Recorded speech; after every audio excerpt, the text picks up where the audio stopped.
Hello everyone, and welcome to the History of Byzantium, episode 146. What's the plan?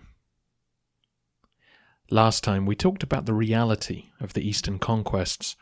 The Romans had taken control of their borderlands and established a new frontier around Antioch. However, what they'd gained was not necessarily a springboard for further expansion. Much of it was poor, chaotic, and demilitarized. What then were the Romans thinking? Did they see this success as an end in itself, or did they imagine a future of glorious expansion like their ancestors had enjoyed? Listener SV had this on his mind when he asked, "Are there any reports on the Romans' long-term goals or strategy? Are they hoping to reconquer all the former eastern provinces?" Let's go first to our expert. This is the answer that Anthony Caldelis gave when I put the question to him. So there was a specific plan, I believe, to reconquer Cilicia. Possibly Antioch was part of the original plan. Certainly Crete and Cyprus. And to reduce Aleppo as far as possible. I don't think they could have imagined that they would have succeeded so much as to reduce it to basically a client state, which they did. I think that was the plan, and I think that plan had been formulated in the mid-50s, 950s, and that's why I started the book then, because I believe that the Byzantine strategy of defense against especially the Hamdanids in Aleppo changed in 955 when Nicephorus Phocas was appointed basically the commander of the Roman armies. I think that the idea was to eliminate the threat and not just deal with it. And they implemented a very carefully thought out strategy for reducing Cilicia and Aleppo and eventually Antioch, so including the islands. So the plan basically took 15 years. So from 955 to 970, let's say, with Antioch, and the reduction of Aleppo to client status in that year, that was the plan. And it makes perfect sense. That is the territory that they thought was most defensible, that especially in order to protect the Roman homeland in Asia Minor. In other words, having the Taurus Mountains as the border allowed for these constant raids by Muslim armies, massive raids sometimes, very destructive. So the strategy of reducing those territories, either expelling or converting their Muslim population and resettling them with Romans and Armenians, many of whom were part of the army, and making Antioch into basically a forward base of the empire, it worked. It worked brilliantly for almost a century. Beyond that, well, first of all, there's no proof of any concerted plan to conquer more. And secondly, it wouldn't have made any sense. The Byzantines were not interested in absorbing mostly Muslim territory. That was very difficult to govern, and they didn't want it. And since their objectives were primarily strategic, and they had achieved those, there was really no reason to go beyond that. So the plan is really a focus plan. It was implemented when Nicephorus was placed in charge of the army for 15 years after that, and it wasn't changed thereafter. Now, what you see afterwards are, occasional raids, right? So Tsimiskis goes on these raids, just these big circuits where you go by Damascus, end up on the coast. The one place that they were interested in taking but never did was Tripoli, for the purposes of that. They wanted that as a forward base against naval attacks, and they never actually conquered it, though there were times when they exercised some kind of distant patron relationship over it. But anyway, Beyond that, it was just plunder. In other words, when they go on these big raids into the Mesopotamia or the Near East, down the coast, that's just for showing strength and gathering plunder. And that's how it remained for about a century. And this is completely different context. Remember, from what was going on in the Caucasus with Armenia, Georgia, and in the Balkans with Bulgaria. Those are three very different theaters. But you asked about the one in the southeast.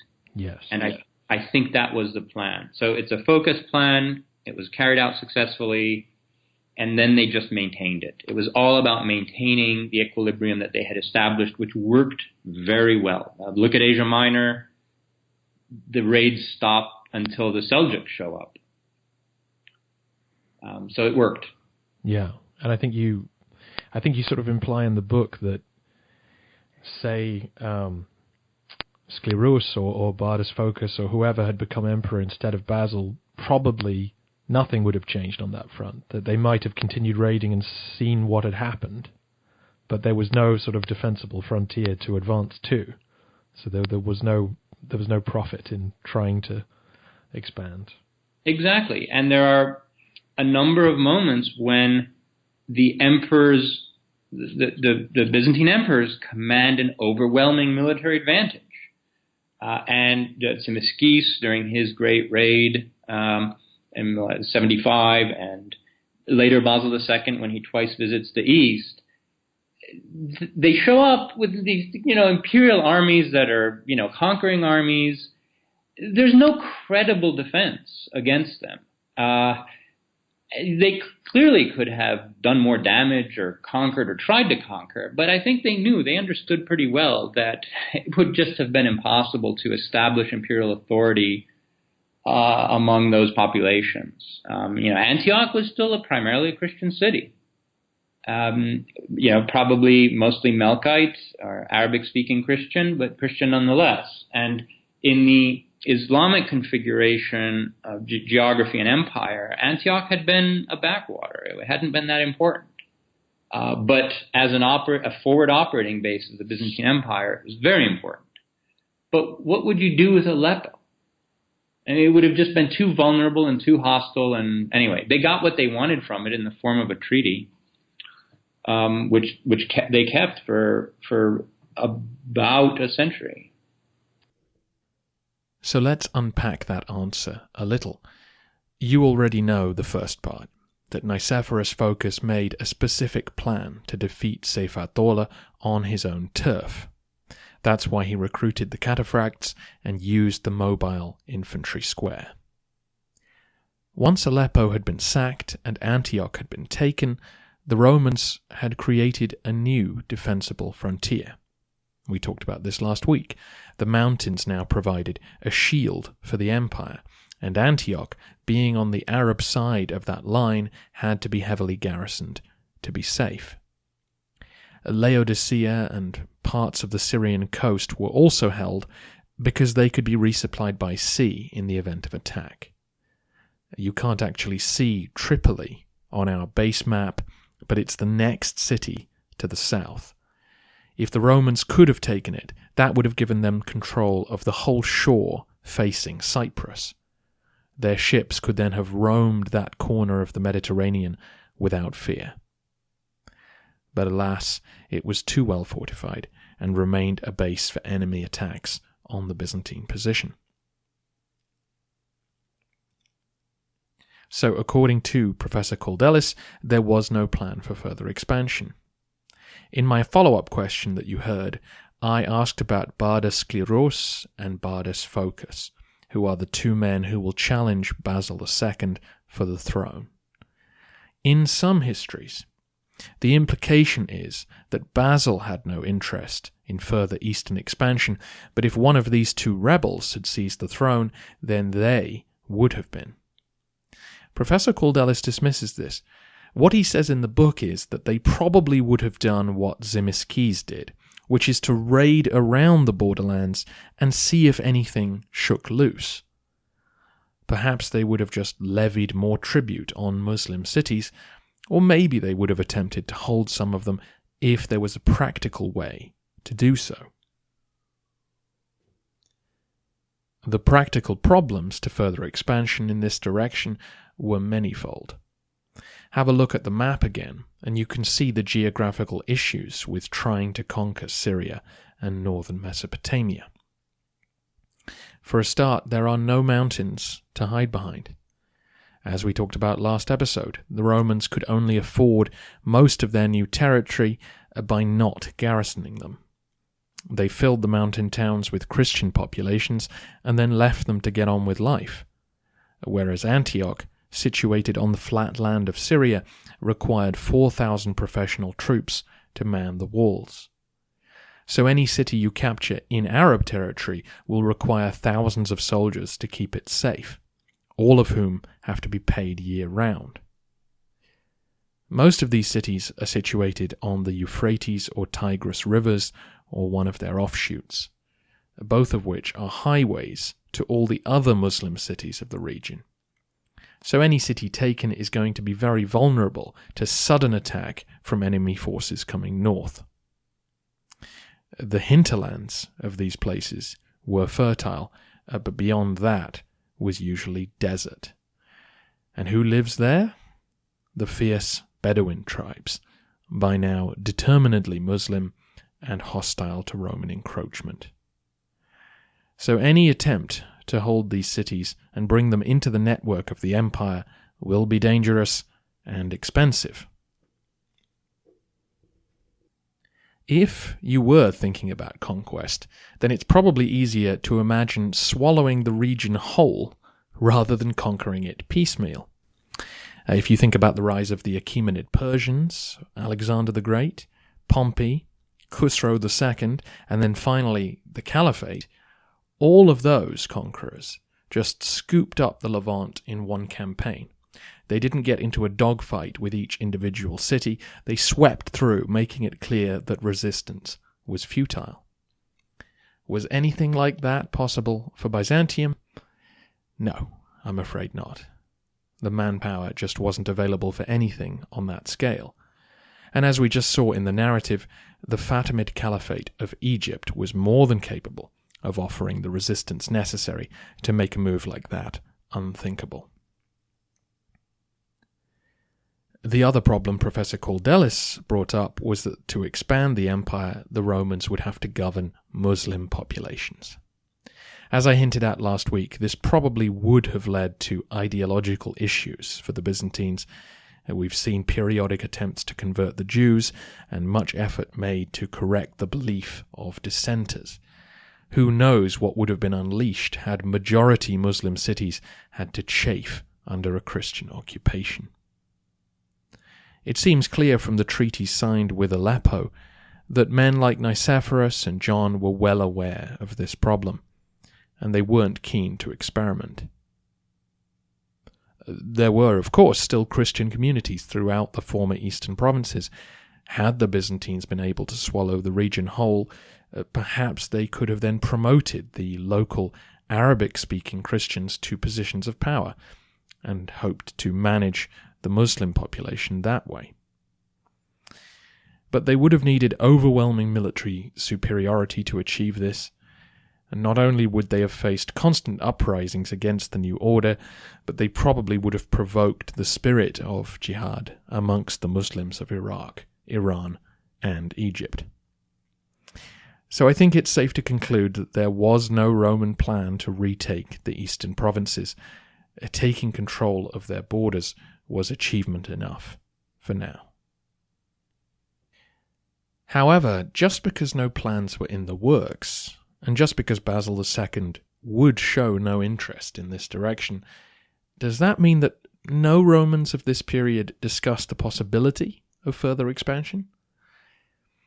I bring this up because many historians have speculated about what might have happened had Nicephorus or John lived longer. Nicephorus in particular seems like a man who would never have stopped fighting, and the suggestion that he wanted Roman soldiers to be considered martyrs if they were killed by Muslim swords speaks of a man who at least had considered the possibility of pushing on towards Jerusalem.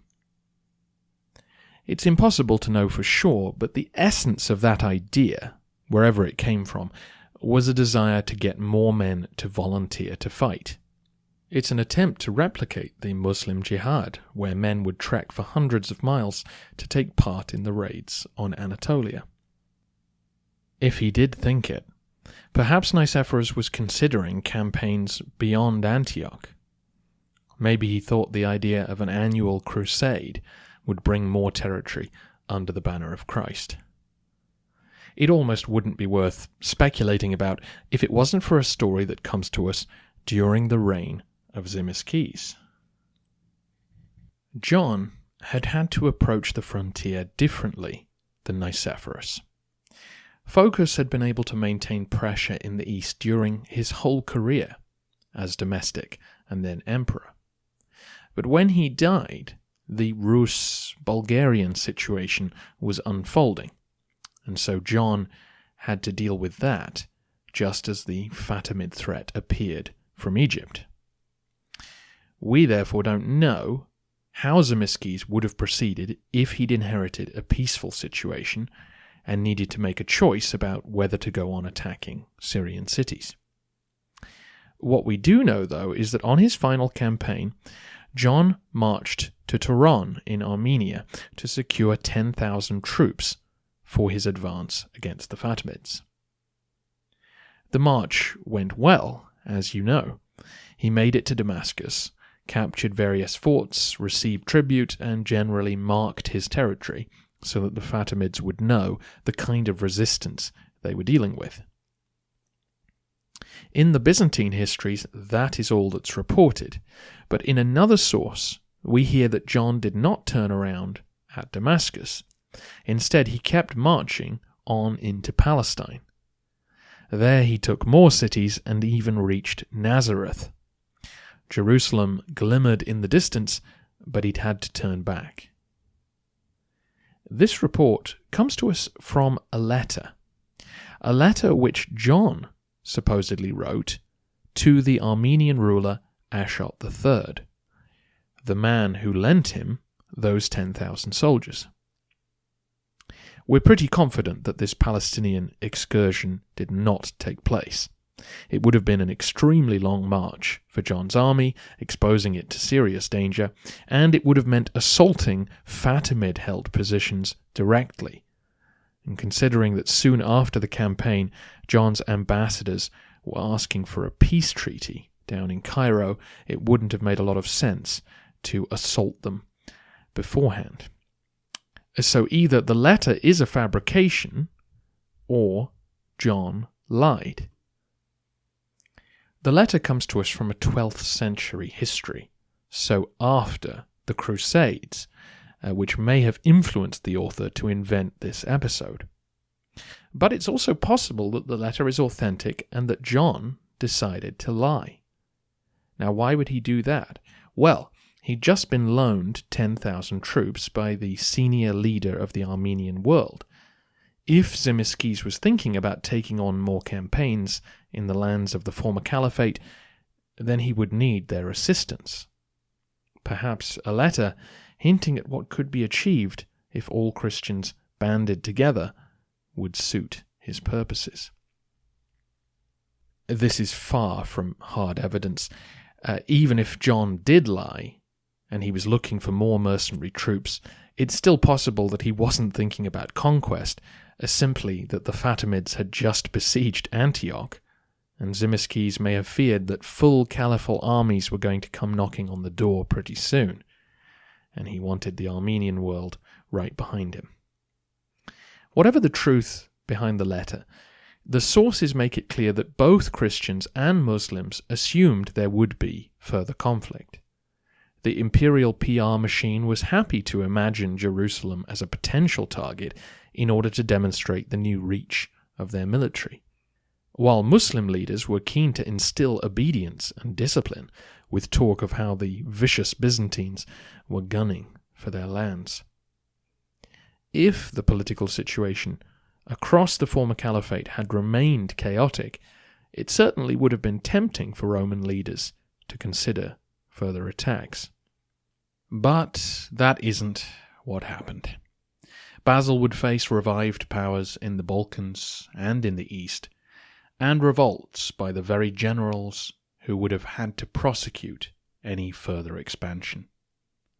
By the time those situations have been dealt with, the momentum and skill set of the conquest army would be long gone.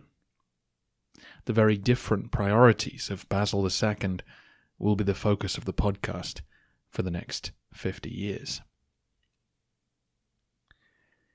So let's finish today by talking about the new threat in the east, the Fatimid Caliphate.